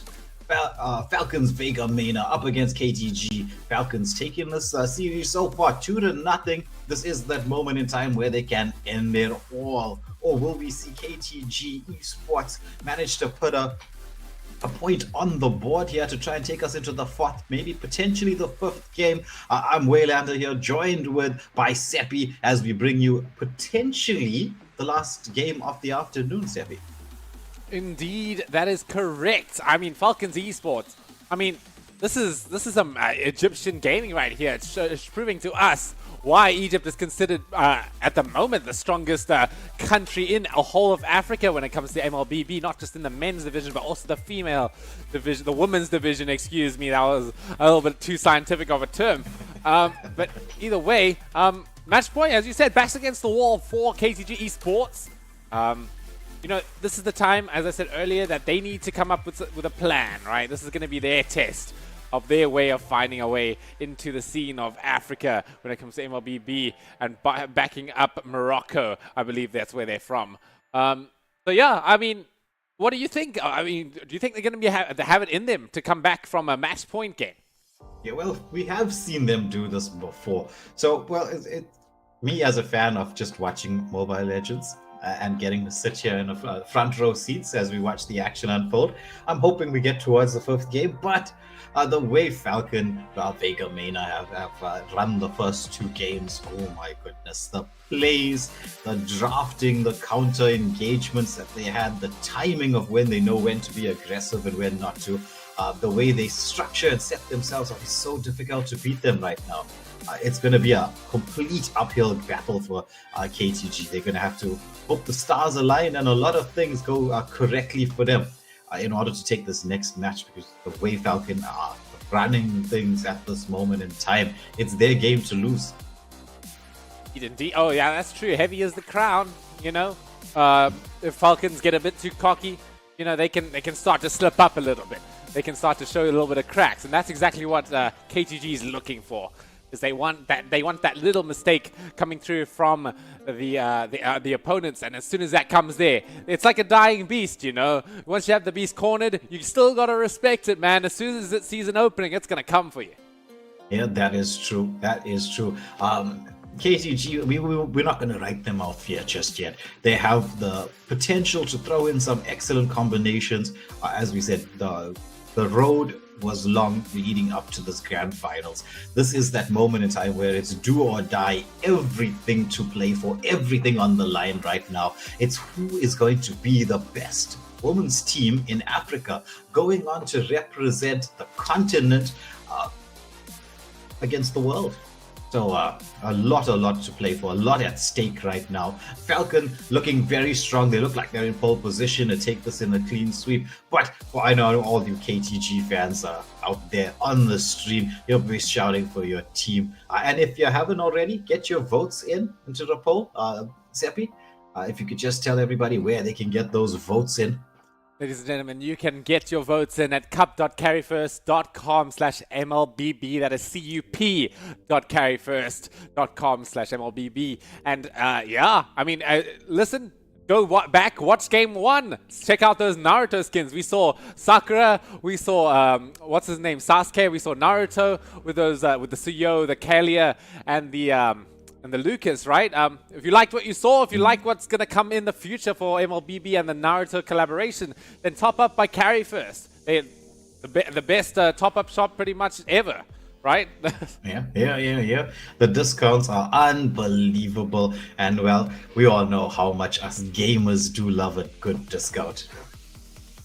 Yeah, exactly. Local prices as well, right? So I believe having the local prices, depending on your region, is definitely an important part when topping up for your diamonds, making sure you get the right price for your area. Anyway, looking at KTG right there. I'm happy to see that their spirit's up here. We've got some smiles coming out from him. Yeah, looking pretty calm. Probably going to have discussed a potential game plan, but with that being said, it's into the drafting phase we go. Okay. No! Come on. Just one game, please. Yeah, enjoy. Not even half a second into the draft. Boom. She's never going to see the light of day. All right. Okay. We've got a respect ban coming in from KTG here with the Kalia. Yeah, I mean, in the hands of Spicy Chicken McDowell, we saw how dangerous that was, right? The pick-off potential is absolutely insane this year. Yeah, that's true. It's the range of that tsunami slam as well. I mean, you're dragging somebody from the backline. It's like almost you're taking them from the enemy backline into your backline with the range of that tsunami slam. It's just insane. Absolutely insane. It's similar to Kaja ult. Obviously, Kaja ult has it's a bit more reliable because of the suppression aspect. Sure, you can purify Kalia's ult, but the thing is that Kalia's ult is a bit more expendable, and you have a way to go in, like a bit better than Kaja, right? Kaja's very reliant on that flicker to get in, and then his second skill to pull the enemy. With Kalia, you just second skill, ult, and then the ult brings them to you anyway. Yeah. And she has that sustainability as well. I mean, we can't forget about the amount of healing she does as well. Oh, yeah. Yeah, I mean, I mean, listen, I think it's just Kaja point 2, right? Because Kaja does similar things with his passive. When, if anyone doesn't know, Kaja's ability is that when he hits people with his skills, they receive a damage reduction debuff. So it's a similar thing, right? Instead of damage reduction, Kalia has heals. Yes. Kalia has heals, but it's that extra knock-up that does help. I mean, it's such a beautiful engagement tool because it's an AoE knock-up.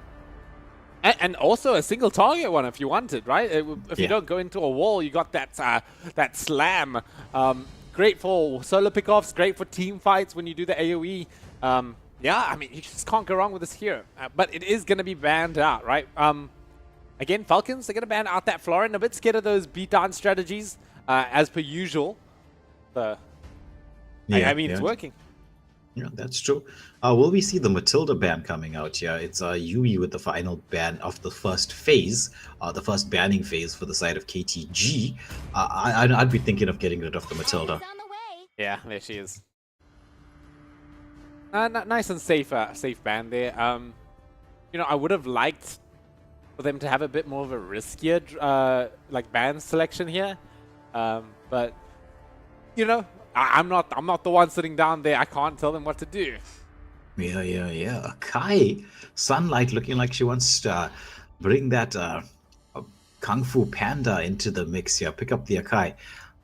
If she does lock onto the Akai Badang, potential combination. Yeah, Akai Badang. I don't know how I feel about that one personally. When I think about like a synergy between Akai, I think of Arlott and Phoveus, right? Because every time they knock back, they have that their passives refreshed. But anyway, names. Gonna pick up the Harith. I do believe Harith has been nerfed a bit. Yeah, Harith has received a bit of a nerf, though I don't think it's that much to remove him from the meta picks at all. Just with that Akai Badang, it's the second skill from Badang. So if you use Badang as an initiator, you land the second skill and then Akai with the heavy spin. Oh, I see. I get it. Yeah, that sounds pretty good. Yeah, it's quite a deadly combination. But yeah, I doubt we'll get to see something like that. I was just looking at the Akai and saying, hey, you know what? I think that could potentially be something. All right. No. Vex. Oh, there he is. You were talking about it. There is the Badang making it through the drafting phase, through the ban lists. Over here, Nico gonna pick up that Vexana. Quite a safe pick, right? Vexana is that mage that sort of does. She's quite versatile, right? She is damage. She's a lot of pick-off potential with the stun from her first skill. She's team fight as well with the Eternal Guardian. So, you know, it's always a safe pick to go. Yeah. Especially with the buff she's received recently. I think one definitely that's going to be very strong in the meta. We're looking at Farsa, Sicilian, and Vexana. Pretty much on that S tier at the moment since the last update. Ooh. Now this is a scary team coming in from Falcons here. They want to be in their faces, man. Running a Fredrin and a CC. And a brawler type MM in the form of Harith, like damn. I'm worried. They need a solution for this sort of approach. Because right now, looking at the drafts with these two heroes, they do not have any answers for these for this Fredrin and C.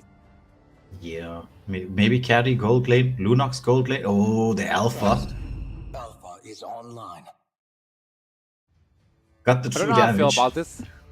This is most definitely jungle. Yeah, the true damage is great. You know, that's amazing. Gonna be able to cut down the Fredrin a little bit there. But the CC is still a problem. I feel like CC has enough mobility to sort of just, like dodge out Alpha's combo. You know, I'll go back to it again. I think the Dyroth might be an angle here, honestly. You know, cut down Fredrin's defenses and it'll win lane versus CC. As bad as it might sound, I really feel like it's good here. Yeah. You can definitely, if you can have that ability to stop the rotation from the CC in the early game, it will give you a bit of an advantage. Though I would be thinking of trying to pick up a carry or even a Lunox for that matter on the gold lane, just to help deal with the front line. You've got enough crowd control if you're on the side of KTG at the moment in time. I mean, Spear of Alpha, Eternal Guardian, the first crack from Badang. That's a lot of CC right now. You just need the damage to come through. Honestly, I'm looking at Falcon's team. This is an Estes angle if I've ever seen one, man. Florin's out the picture, dude. I feel like Estes would be so good here. Like, just to, like, just when Team KTG goes in and they use their things, you know, Estes will just nullify all the damage they did while they were controlled. Yeah. That's true. I think maybe Diggy is even an overkill for it, but honestly, honestly, this is, if I've seen an Estes game, this is it. Yeah, maybe even a Rafaela, add that little bit of mobility. I mean, that's one of the things that any tank jungle, including Fredrin, loses out on, is that a bit of mobility. So throwing in a Rafaela could definitely help. Ooh, this is a good pick here. I like this a lot. This is going to keep Fredrin off of you. Harith as well. Sure, he's not a melee hero, but he likes to get it nice and close to aim his first skill up. So the Matilda with the go away is going to be able to not only dodge out all of his spells, but is going to be able to bully him in lane. Because Melissa, excuse me, is a very, very strong laner. Extremely strong and has that crazy damage output. And then by the looks of it, it's a Spicy Chicken and Nusi gonna go for a very, very tried and tested combination. The Jawhead into the Farsa. Nusi, I don't think we've seen this. Was she playing? I don't think so. Is this a new face here? All right. I believe she is replacing. Who is she? Yui. Yui. Yui was playing mid. Yeah, that's an interesting switch. Maybe they're getting a little confident here. Maybe, you know, they're just like, okay, I will give you a turn, or maybe, you know, it's a little bit of like, okay, we're locked in now. It's match point. We gotta lock it. Yeah, could possibly be that. The one thing I would say about us getting to cast these games, we do find out quite a bit about the meta that's being played here on Northern Africa, because this is the North African countries, their style of play, what they like to play, and a lot about the players as well. All right. Yeah. I mean, I've learned a lot about Falcons esports right here. Oh, Falcons Vega Mena. We can see that they are insanely diligent. They're very precise in what they do. But what I do like right now from KTG is a unique draft. I mean, this is going to be really, really good for the Badang, for the Melissa. I feel like these heroes are going to be quite nice versus a team like this. This is somewhat of a brawling team coming in from Falcons. You know, you got your Jawhead for initiation. You got Fredrin to back it up and hold that front line. CC is just going to absolutely shred in that EXP lane. Badang needs to only be scared of that, Nightfall. But the Alpha is going to be having a great time against these tanky heroes. Yeah, that's true. That is true. He's going to have to time that Spear of Alpha, though. You won't just be able to jump in because you don't have the ability to disengage once you're in the mix. Anyway, ladies and gentlemen, my name is Sepulga or Seppi. I'm here with Waylander. This is going to be match point between Falcons, Vega Mena, KTG Esports. I mean, this is going to be a hell of a game here. We're going to see KTG give it their best right now, because if they don't, this might be a quicker game than the second one. Yeah. That is definitely on the cards. We've seen Falcon, Vega Mena do some dangerous things in the last 2 games. Interesting here from KTG, using the Kali to gain a little bit of pressure there onto the gold lane, making a very quick rotation to the gold lane. Knowing that a Vexana does have a nice time when it comes to wave clear. Looks like the jungles will be trading objectives, both rotating to opposite sides of the map. Okay, playing it safe from both teams here. I feel like, yeah, Fredrin, once he hits this level 4, he is in, right? That's when you want to go immediately, as Spicy Chicken McDo knows what's up. Gonna do a heck of a lot of damage to Nico with that combo, that throw combo. To Jawhead's damage, like, it's just absolutely massive. Yeah, in the early game especially, it's like, just whoever he catches. Whoever he catches in a 1v1 situation, it's just, you're gonna take a ton of damage. Alright. Looking at the Fredrin and the CC coming through here. We're collapsing onto mid lane here. 4 people camping out this mid lane. I think they want a zone from the turtle. That's the sort of angle they're trying to pull here right now. Nero, I feel like this is 2 early game junglers doing what they can do best, and that's going to be first blood going in onto Yuumi. Yeah, nice camp there from the side of Falcon. They just waited for Kali to go in with the engagement, walked across the river, CC'd him up, and took him down. Though we are watching Nero there deciding to steal the blue buff instead of contesting for this turtle. They don't really have that early game potential, especially with the Kali being removed from the equation. Fredrin now used the Retribution, but hasn't used the Retribution, wanting to make the movement across.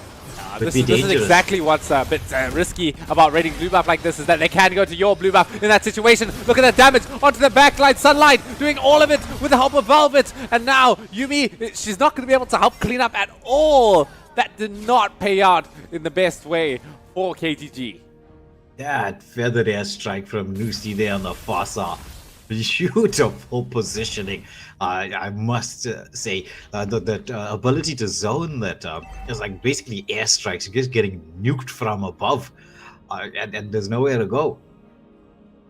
Yeah, I mean, it was a risky play from Nero, right? It was high risk, high reward. Well, moderate reward, I'd say. You at least go even if you take the enemy's blue buff and they get turtle, but it just didn't pay out. They got the turtle and they got your blue buff and they won a team fight.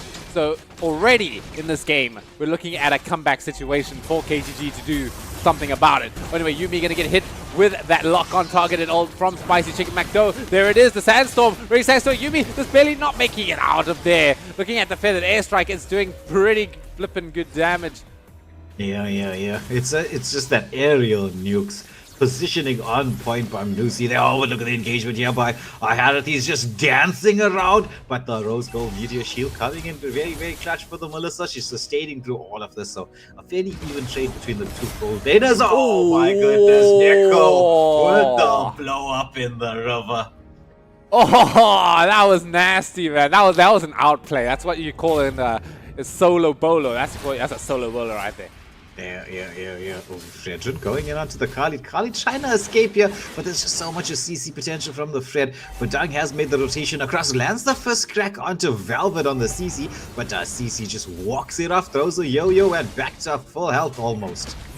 Alright, Nero, they're both level 7 on the junglers here. I feel like Fredrin has a way better time securing the objective though. Has a lot of nukes. Oh, look at the double talk coming on as well. Nero, I mean, he's going to try and get that turtle, but he's not going to be alive for it, I'll tell you right now. Spicy Chicken's going to be able to get the kill on him. His names also cleans up the fight a little bit here. Yuumi in the code on the mix of things. That is going to be a 3-for-nothing trade. Make it 4 because this turtle is pretty much guaranteed for the side of Falcons. Yeah. That was, once again, excellently done. That Fasa pick coming to the fore once more. I mean, if you look at it, once the engagement happens, she just pops that feathered airstrike immediately and just dishes out the damage at such range. Oh, this is rough for to be Nero right now. you know, it's a Fredrin, right? He's going to be in your buffs. And look at this top lane. It doesn't matter if she has an ult or not. She's going to get stun locked and bursted down by the feathered airstrike. Yuumi is next to fall as 4-person dive onto this top tower successful. Oh, that's just 2 kills underneath the turret. This should definitely be a tier 1 turret going in the favor of Falcons. As you see the CC Velvet there, just keeping the entire of KTG busy around the blue buff. Just doesn't care. Just going in, poking, moving around, giving vision. Yeah, oh man. Okay, this is I feel like this is an opportunity for KTG. Yeah, literally at this next minute is their window to go here, because they finished off their first items here. Although it's not a great start to this minute right now, because Yumi's getting caught having to burn that flicker. But yeah, this is where most comebacks can happen, is when you've just finished your first items now. Even though the enemies have finished their first item, they haven't moved on to their second, right? So I feel like even if there's a 5,000 gold lead at the moment, this is still workaroundable at the moment. Yeah, it's sort of in between power spikes, but look, Fred, no fear at this moment in time. No's got the team in close proximity to go in. The feathered airstrike does come out from the Fossa. But there's the engagement. It's going to be the Eternal Guardian into the backline. Oh, but Badang is going to get controlled up. Badang gets taken down. Mid lane talented as well. Look at the damage. Draw head into the mix. How can the KTG deal with this? Oh man, dude, I don't know if you saw Velvet and Nuki or Nusi. Dude, they played their entire HP bars there. They were peeling, they were tanking damage, they were doing damage, they were running away. They carried that fight together there. That was the opportunity for KTG, and they messed it up a little bit, unfortunately. Yeah. Couldn't get those shutdown kills with good Fredrin. He doesn't care about the true damage. He's just going in. The curtain call does come up from the CC. She's trying to get them nice and low. Fredrin wants to get that ultimate set to just land that great sword slam like a bonk to the head.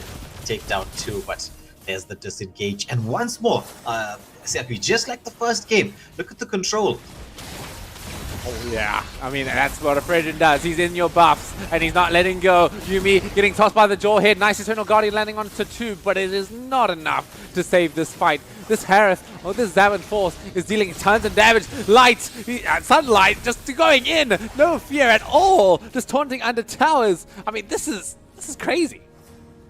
Oh my goodness, the pressure really is on for KTG. How are they going to respond? Falcon, Vega, Mena, they like shark sense blood in the water. They want to go in all out here to try and end this early. Go for the clean sweep.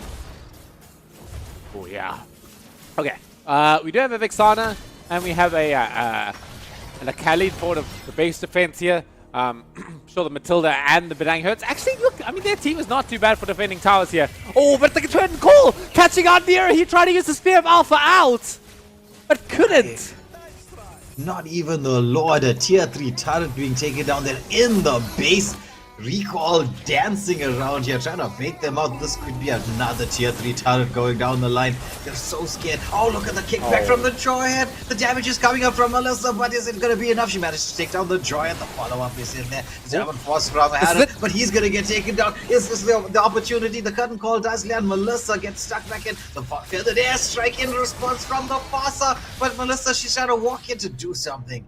But no, it's a 2-0 exchange. A bit of a defense mounted there by KTG. Nezuko, all pressure on her right now to perform. She's given an opportunity of a lifetime here to get 2 kills in the stump of a game this late in the game. Well, I mean, it's only 9 minutes, but it feels like the end of the game because of how fast this game is moving right now. That's sort of what the pressure that Falcons are sort of exerting right now, where it's the game's advanced so far that, you know, you got level 13 at minute 9. So anyway, this is going to be the Lord fight coming in here. I feel like this is going to be like the last fight of the game right now. Yuumi, she's going to go in, try and scout out here. Sunlight can be able to taunt her up. Lord about a half HP, trying not to reset at Praise Wrath, doing 4,700 damage, by the way. Oh, that's going to be a first kill coming in from Nero right there. Are they going to be able to keep it up, though? Sunlight's going to be able to get the Lord down. Velvet going to take down Nezuko. That's no more win condition for you. As Velvet trying to get the chase on right now. They finally take down Nero and Waylander. This might be over.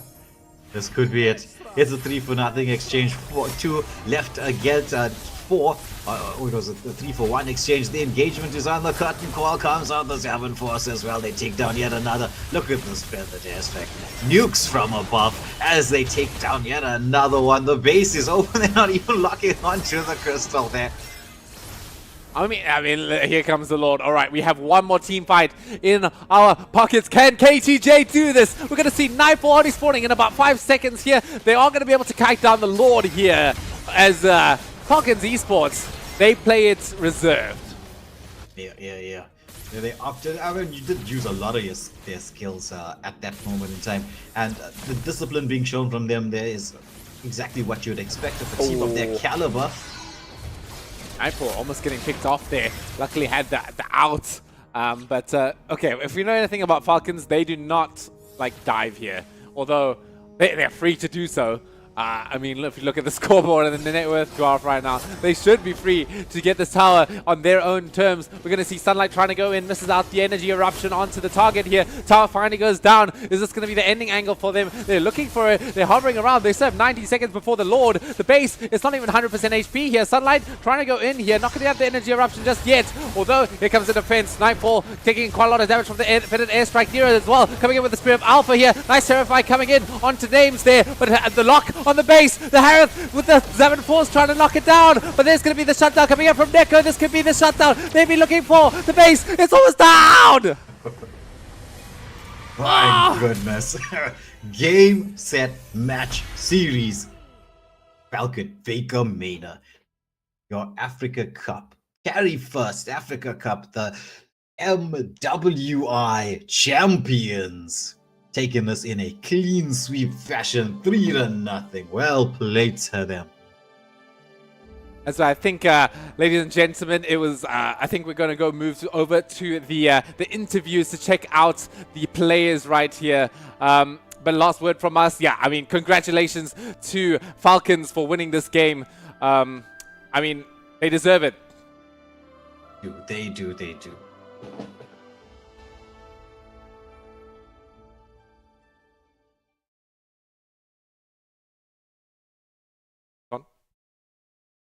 Okay, so they're just going to be preparing the stage for the interviews. Oh, there we go.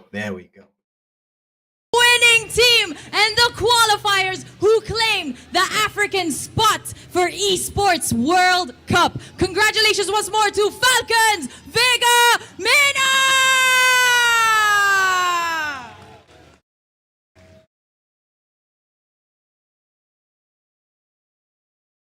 Now, please, Falcons, Vega, Mena, please join me here on stage for a quick word.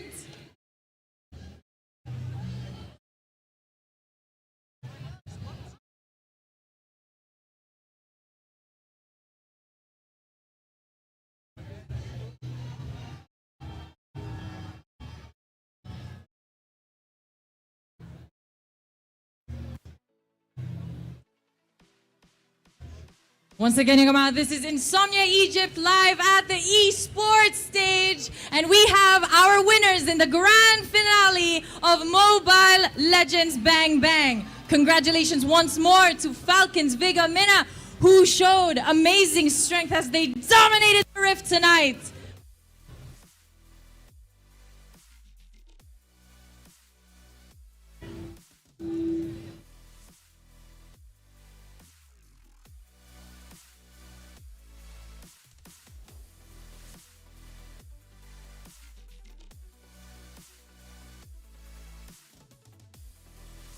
Joining me right here on the esports stage here in Insomnia is none other than Team Falcons Vega Mena, who have won and became the victors and have claimed their spot in the African spot for the Esports World Cup.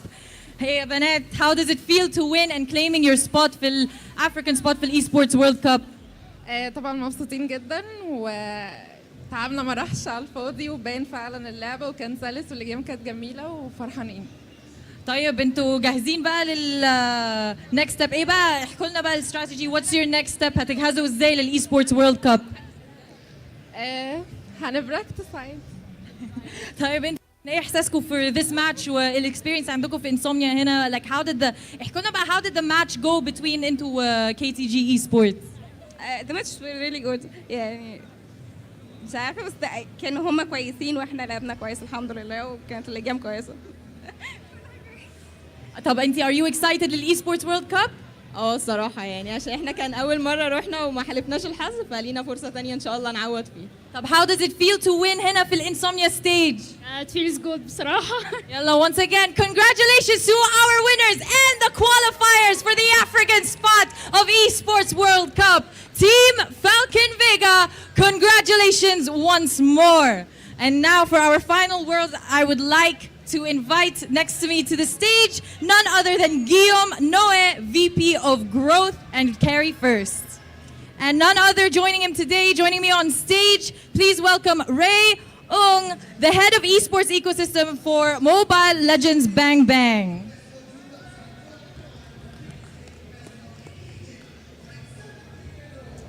All right, welcome to Egypt. How does it feel for having the event today? How are we doing today? How does it feel to be here in Egypt for the first time? And tell us more about Carry1st.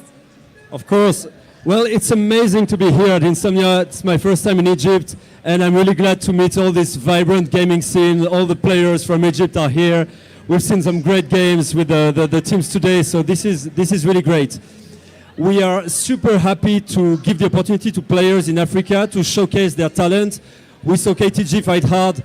Falcons have been really superior, they showed a great gameplay, and this is what we want to do with Carry1st Africa Cup. We create this event to let African players express themselves. We had teams from Ghana, from Kenya, from South Africa compete to this competition, and now Falcons is going to be at the Esports World Cup, you know, so this is, for us, we're very proud to create these opportunities to let people showcase their talent and then reach the biggest stages. And Ray, tell us about your experience here in Egypt so far. I believe it's your first time, right? Yes, it's my first time to Egypt, and the fans and the gaming community here is eye-opening to us. And of course, we're also very grateful to have partners like Carry1st to co-host this event at the venue and having a chance to showcase Africa gamers to step into the international stage. So once again, congrats to Team Falcon getting the ticket again once again to the Esports World Cup, and good luck for the team. All right, and now that we have our winners who have qualified for the African spot of the Esports World Cup, walk us through your next steps in preparing for this amazing tournament. Yeah, so the next step is big. Carry1st Africa Cup continues throughout the year with other games, so stay posted for the announcement.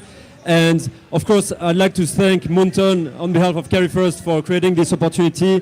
And Ray will tell us about the Esports World Cup, which is the next stage for Falcon, which is really amazing. Yeah, the winning team will be joining the Esports World Cup this summer. July will be playing in the MLBB Women International Invitation. So there will be 16 teams will be playing in this year versions of MWI. So we expand the territories. So we have a dedicated sports to showcase the African players and giving them a chance to shine on the global stage. And the women's tournament also means diversity and inclusiveness to us. And most importantly, we create this stage as a stepping stones. We hope to see more women's esports athletes rising up in the future, and they can compete at the highest level as other esports pro player as well. So stay tuned for the event. And meanwhile, I think for future, we have something with Carry1st for the whole African regions as well. Thank you so much, Ray and Guillaume. And now, without further ado, it is time to crown and commemorate our official winners here at the esports stage in Insomnia. Their official ticket that qualifies them to the African spot of the Esports World Cup. Girls, enjoy your moment.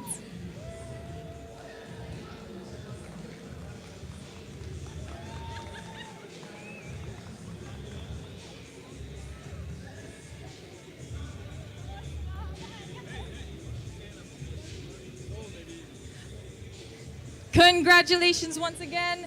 Congratulations once again to our winners, Team Falcon Vega Mina. Once again, this is Insomnia. What are we doing?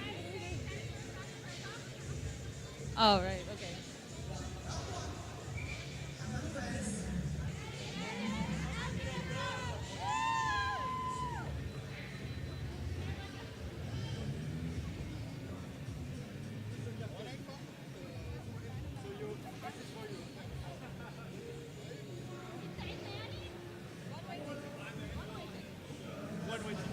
All right, everybody, that's all we have for today. Once again, congratulations to Team Falcons Vega Mina for winning and securing their spot, African spot at the Esports World Cup. Once again, this is Insomnia Egypt, the biggest and the most ultimate gaming festival here in Cairo. It's celebrating its 7th edition here in 2025. I am your host, and I'll be seeing you all in the main stage very, very soon. So don't go anywhere and make sure to join the action live here in Insomnia Egypt. See you all real soon. MLBB player and want to get all those collector and legend skins, but diamonds are too expensive? Well, I have a solution for you. Carry1st is an online store that lets you top up on MLBB diamonds for cheaper. All you need to do is get your player ID, paste it in, choose the diamond bundle you want, choose your preferred local payment method, and you've just directly topped up your diamonds. Now you can outplay your opponents in style with all those new skins. Head to shop.carry1st.com or download the app on the App Store or Google Play Store today